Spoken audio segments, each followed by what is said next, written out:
এই মরশুমে বিকেলের স্ন্যাক্সে দারুণ জমে যাবে রুই মাছের ফিশ ফিঙ্গার। তো এখানে আমি রুই মাছগুলোকে নুন হলুদ দিয়ে সেদ্ধ করে নিচ্ছি। নিয়ে এই মাছগুলোকে এবার কাঁটাগুলো ছাড়িয়ে নেব আর তেলগুলো সবগুলো ফেলে দেব। তো এখানে জিরে, ধনে, গোলমরিচ, দুটো শুকনো লঙ্কা, এলাচ, দারচিনি একটু হালকা গরম করে নিয়ে গুঁড়ো করে নেব। তো প্রথমে অল্প একটু তেলে পেঁয়াজ ভেজে নিচ্ছি, তার মধ্যে একটু রসুন আদার পেস্ট দিয়ে নিলাম, তারপর মাছের পুরটাও দিয়ে দিলাম। মাছের একটা হালকা জল তো বেরোবে। এবার এর মধ্যে আলু সেদ্ধ, একটু নুন আর কাঁচা লঙ্কা কুচি দিয়ে ভালো করে মিশিয়ে নিচ্ছি। আর ওই যে মশলাটা করেছিলাম ওর গুঁড়োটা দিয়ে দিলাম আর একটু চিনিও দিলাম।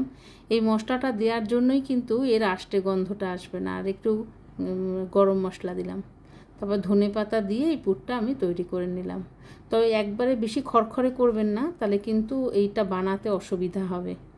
তো এবার দুটো ডিম ফাটিয়ে নিলাম, এর মধ্যে একটুখানি নুন আর একটু গোলমরিচ দিয়ে এবার ডবল কোট হবে, একবার ডিমে একবার ব্রেড ক্রাম্বে, এরকমভাবে। তো এই যে মরশুম, সারাক্ষণ বৃষ্টি বৃষ্টি বৃষ্টি, তো কী হয়, সবসময় ভেটকি মাছ এনে কিন্তু আমাদের ফিশ ফিঙ্গার করা সম্ভব হয়ে ওঠে না। তো আমরা বাড়িতে থাকা মাছ দিয়ে কিভাবে খেতে পারি সেটাই দেখালাম। প্রথমে তেলটা খুব গরম করে নিয়েছিলাম, তারপর মিডিয়াম ফ্লেমে রেখে তেলটা একটু ঠান্ডা হতে আস্তে আস্তে এগুলোকে ভেজে নিলাম। তবে মাঝখানে লো ফ্লেমেও রেখেছিলাম, না হলে ভেতরটা কাঁচা থাকবে। একটা ভেঙে দেখাচ্ছি, দেখুন পুরটা দারুণ লেগেছিল। ভিডিওটি ভালো লাগলে অবশ্যই একটা লাইক দেবেন।